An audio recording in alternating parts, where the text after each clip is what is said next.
Award, and the Princeton University Secondary Teacher of the Year Award. It will be my honor to give Mr. Wirtz a great copy of the letter he received from Princeton University, informing us that he has won this prestigious award. For those of you who are not familiar with the award, it is given to a secondary teacher who stands out among many other teachers throughout the state of New Jersey as a teacher of excellence. Congratulations, Mr. Wirtz.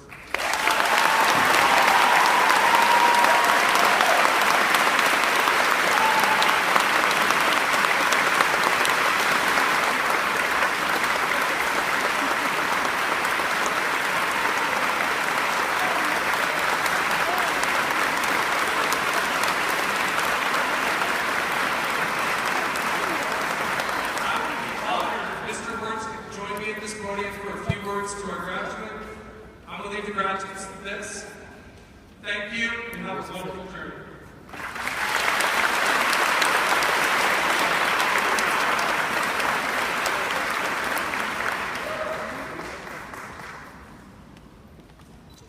Good evening, everyone. My name is Rich Wirtz, and I'm honored to speak to you tonight about the class of 2016.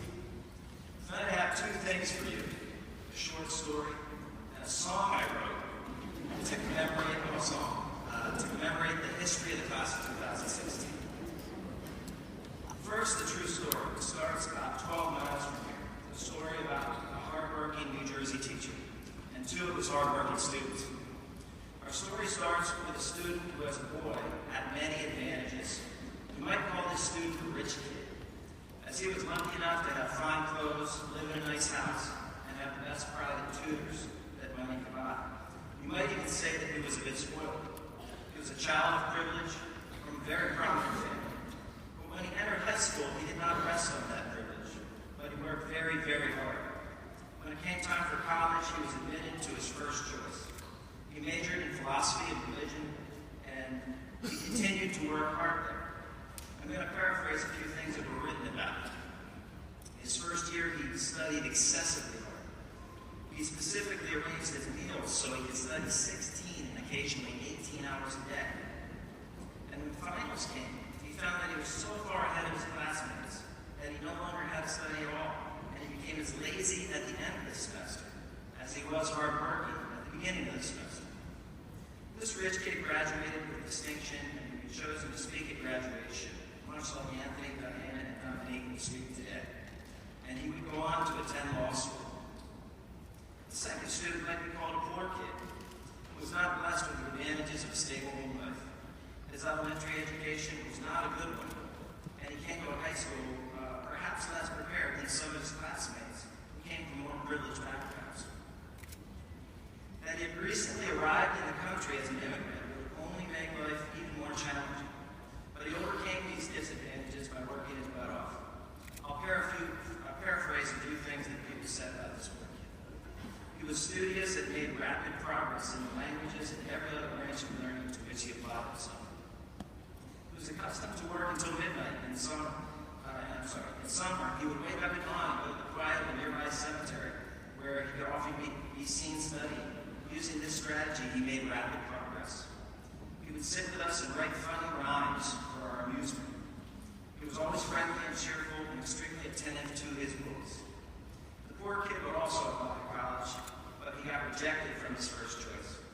He would attend his backup school and enroll as a pre-med student. After a year of college, he dropped out to join the armed forces. Around the same time, the rich kid dropped out of his law school to serve in the armed forces. These two kids served alongside one another in many combat situations and exhibited valor and courage in the face of extraordinary danger.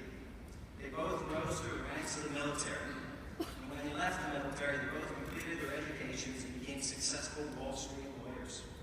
They became friends and professional colleagues who shared legal cases and hosted each other's families for dinner. The story of these two high schoolers is a great lesson. Both of these kids succeeded because of their extraordinary hard work.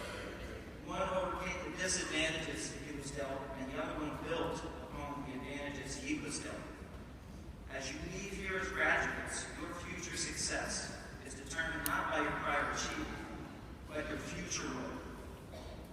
Regardless of the advantages or disadvantages you have encountered in your first 18 years, going forward, you will be judged by your grit, your capacity to work hard, and your passion for your work. I challenge you all to think like an immigrant and work like an immigrant. 9 of today's graduates are immigrants. And if we go back one more generation, I'm pretty certain that another 30 of these graduates would have a parent who is not born in the United States. Go back 3 or 4 generations, and I'm certain we could show what I am trying to say, that you, me, we are all immigrants. So remember why you are here tonight and honor the sacrifices made by your parents and grandparents by exhibiting an immigrant work ethic. It would be nice if the story ended happily ever after here, but the story of these 2 students and their teacher from the same New Jersey high school is much more complicated. And their high school teacher, well, he wasn't just a teacher, but he was a farmer, a father of 10 children, a clergyman, and a 1759 graduate of Princeton, who is known for his prolific work ethic and passion for his work. Here's a couple quotes about him. He was a man of unwearied activity and wonderful powers, both of body and mental endurance. And he also happened to be a soldier, and they wrote this about him as a soldier. When the struggle for independence seemed about to close in sudden night, he did not share the general despondency produced by this gloomy state of affairs. The darker the prospects became, the higher rose his resolution, and the more complicated and disheartening the condition of the Army grew, the more persevering were his efforts, and the more tireless his unsleeping activity. Besides serving as a soldier, he served as a chaplain, a chief operations officer, and an intelligence officer.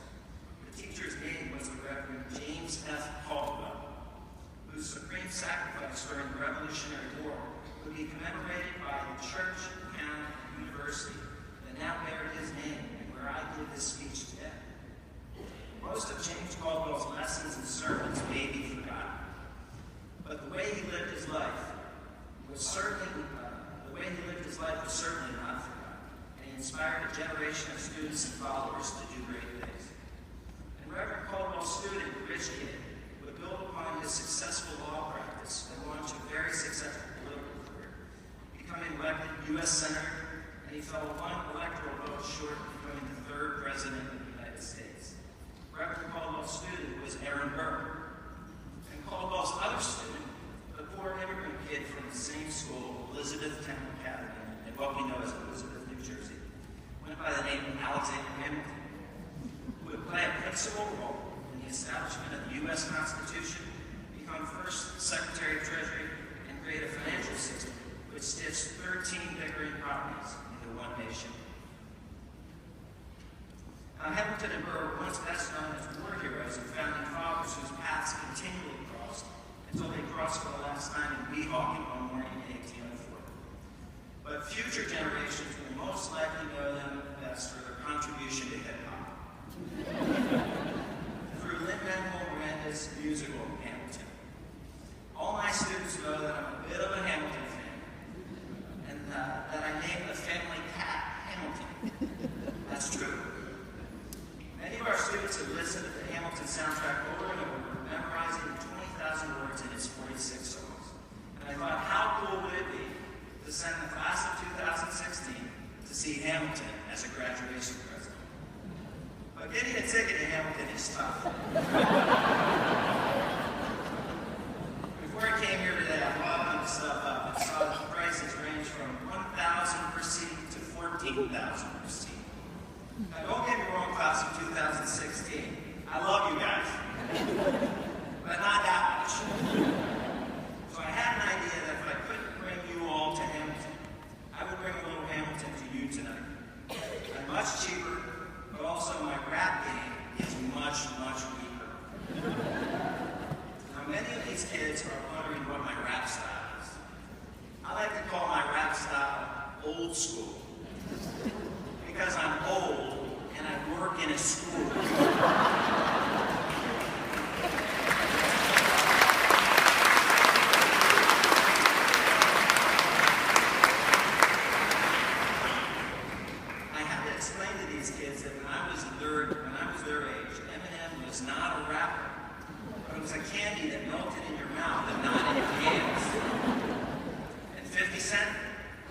50 Cent was also not a rapper.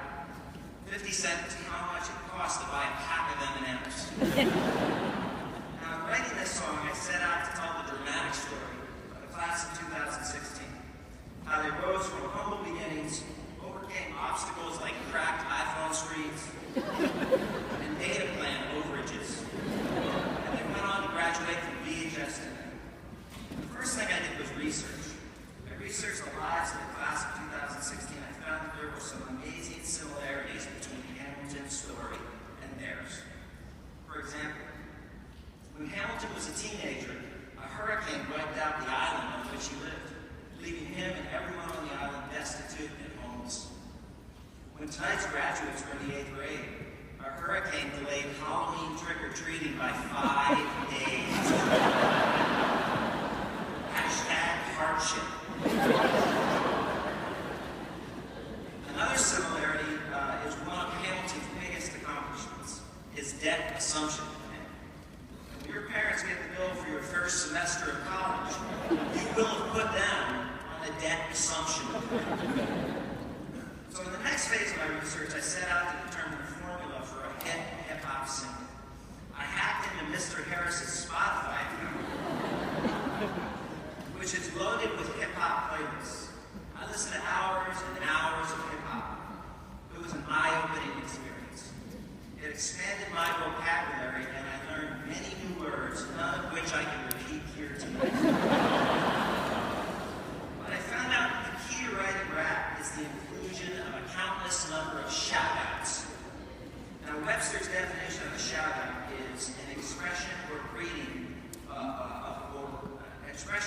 or praise that is given to someone in the presence of many people. So in writing rap, you need to include shout-outs to people, shout-outs to places, shout-outs to things. So this song I wrote for you is about 95% shout-outs. I apologize in advance that I was unable to include shout-outs to every member of the class of 2016 in this song, but I will be performing the extended trap remix of this song, including all 149 shout-outs tonight at the teacher after party. It's at Mr. Tim Burrow's house.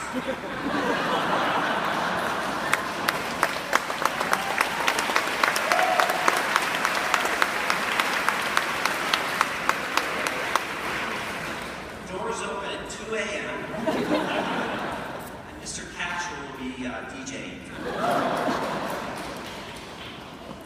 So here are the lyrics of the song I wrote for you. Class of 2016, tonight I tell your story. The name of the song is Hillbilly Hamilton. So I'm going to go slow so you can hear my shots. How does a ragtag bunch of kindergartners in need of education grow up to be here at graduation? They tested our patience, they exceeded expectations, and earned our adulation to represent this proud hillbilly nation. These kids from Brookdale, Brown Landing, and Forest are now the young men and women sitting here before us. Now the Forest Ave kids, we know they go far, learning letters and their numbers with Ms. Babalar. Learning Spanish at Brookdale, hello means hola. Kicking the kickball with Principal Rampola.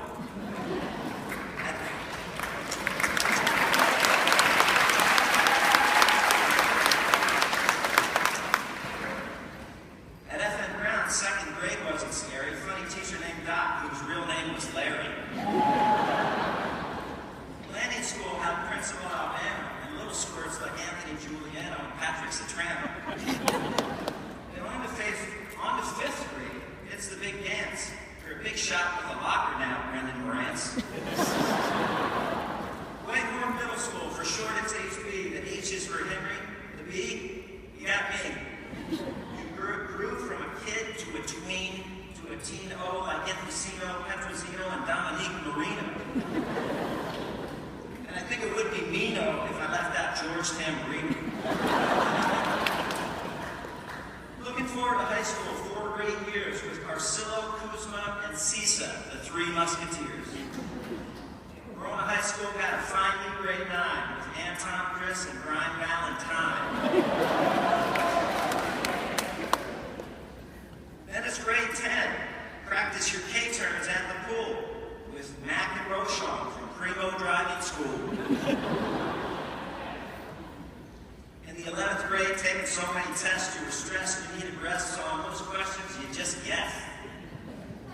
your senior year, there's a new invention to mention. You arrived on time to prevent lunch detention.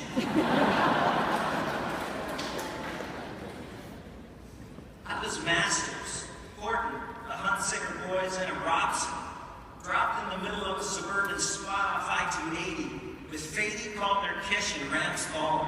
Grow up to be here tonight as scholars. They worked harder, earned the honors, magna cum laude, with Walt, Carol Gassing, and Sasan Hakamzad. Being a lot smarter by being self-starters. By 14, they were learning U.S. history with Mr. Marr. When football went straight to states, they played great. Gautieri, Riggio, Crawford, and all their teammates. And the Roma cheerleaders, they are the best, yo. Jenna, Lana, and Brielle, the Nestos. Now, when Mr. Cogman came and tapped my rap game, I thought, man, I must abstain, because I'm no Lil Wayne. But I put a pencil to my temple and I connected it to my brain. And I wrote my first refrain like 2 Chainz of T-Pain. Well, word got around and they said, these kids are insane, man. Heading off to Rutgers through Penn State and Maryland. Get your education, don't forget from whence you came, and the world's gonna know your name. What's your name, man? I gotta sing this part. Emily Peterman. Mr. Mitchell Garrison. There's a million things I haven't done. Just you wait, just you wait. These kids got grit, they're full of it. I'm not kidding. 4 years of hard work, giving up here is forbidden. They're well read, thanks to Ms. Benz and Ms. Quick.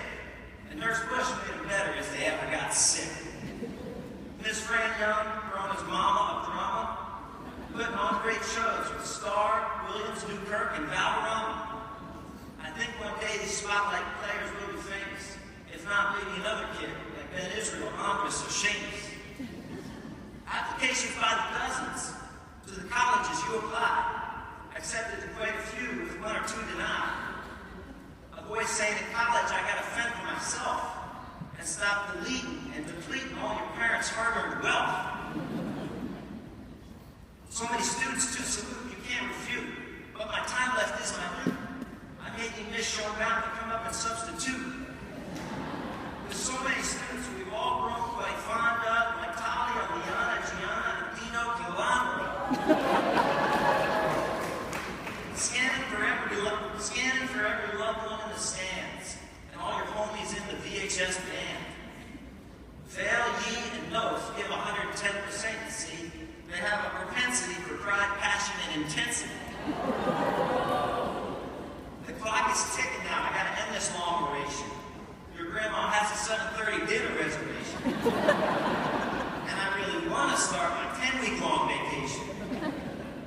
Parents, you fought with them. You cried with them. You nurtured them. You loved them. And us, we're the damn school that taught. There's a million things I haven't done. Just you wait. Thank you. That's it.